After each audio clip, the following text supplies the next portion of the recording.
Hey there, today we are going to cover the basics. We're going to make a bowl of chili oil, and this is what I use when 老干妈 doesn't quite suffice. While 老干妈 would be something that is a lot sweeter, brighter, and sort of a vibrant umami flavor, this is a deeper, darker, more aromatic, intense, almost smoky, nutty kind of flavor, which is suitable for a whole other, variety of dishes compared to logama. So I'm going to cover that today so I can use this without having to repeat myself in later recipes. Enjoy. This is everything that I use in my typical bowl of chili oil. Okay, let's hold that thought. Before we go on, if you don't want to hear me talk about chilies for the next couple of minutes and all its varieties and all of that nerdy knowledge, here I have a list of all of the ingredients so you don't miss anything and you can skip to this time frame in the video to keep following the recipe. We have a variety of chilies, aromatics, and we have some ginger and a unpeeled clove of garlic with some green onions. But let's talk about the chilies first. Here I have just typical Chinese chilies.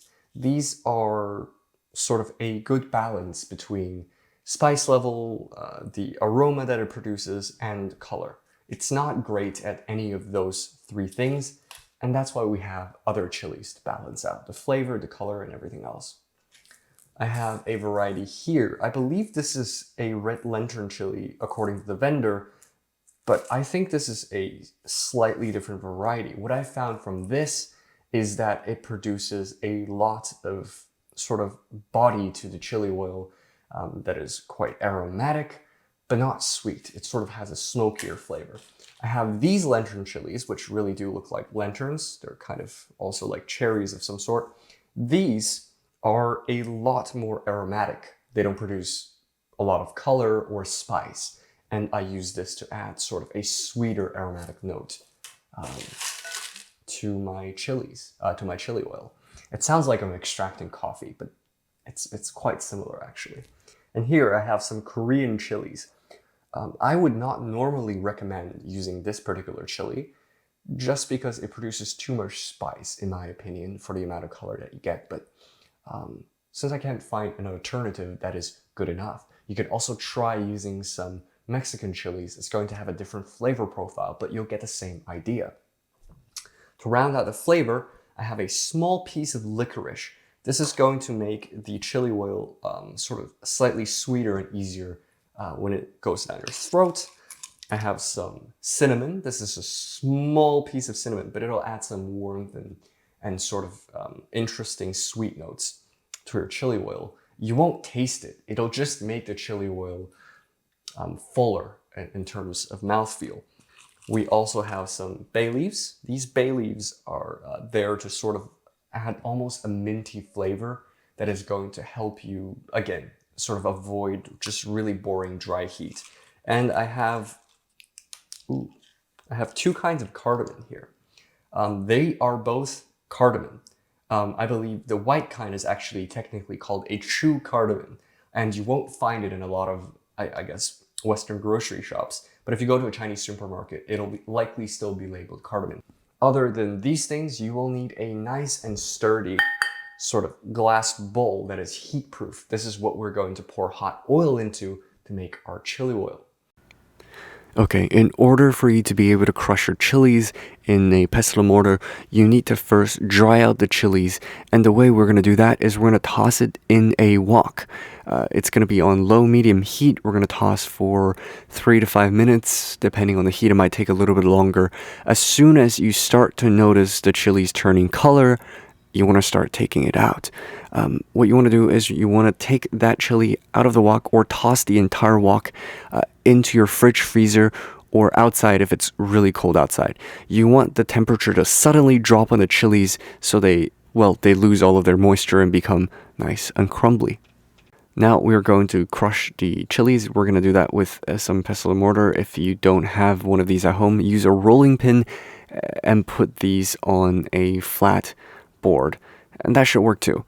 But however you do it with a food processor, do it with a coffee grinder, whatever you want to do. Just make sure the chilies are crushed, and they should look something like this. Into this mix of chilies, we're going to add our Korean crushed chilies.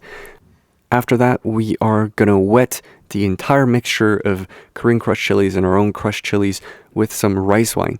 This prevents the chilies from burning immediately upon seeing some hot oil, and it'll sort of take the really small pieces that burn really quickly and stick them together in larger clumps so they don't burn.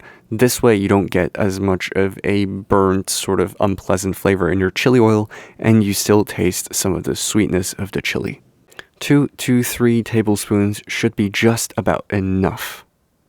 Get a saucepan of oil on low heat. We're going to put our spring onions, ginger, and unpeeled garlic. Make sure you don't peel the garlic, it will burn otherwise, into the oil. And you're going to want to slowly bring up the heat of that oil until you see light browning on all of the ingredients. Add in all of your spices, your aromatics that we picked out earlier. We're going to put those in the pan until you see a deeper brown on the spring onions.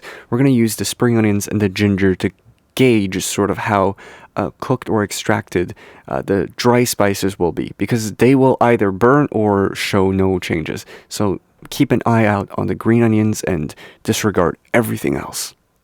Take out all of the solids from the oil once you think they're ready, and when they're ready, you'll smell it. It'll be a really aromatic and pungent experience. We're going to use just the oil to pour over the chilies.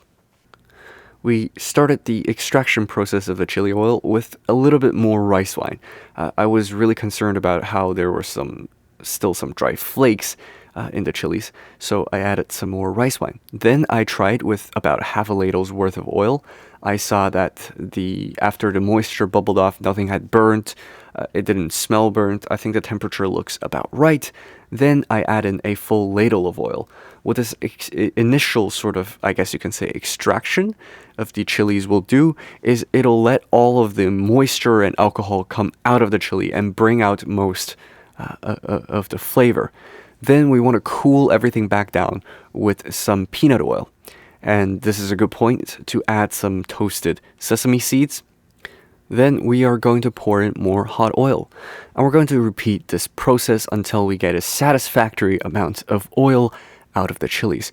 It's going to be just sort of cool it down first with some peanut oil, add a little bit of sesame seeds, and add in more oil until it feels right. And that's it. There's our stunning bowl of chili oil. If you've enjoyed this recipe, maybe follow us on Instagram and also subscribe to our channel so you don't miss any more recipes.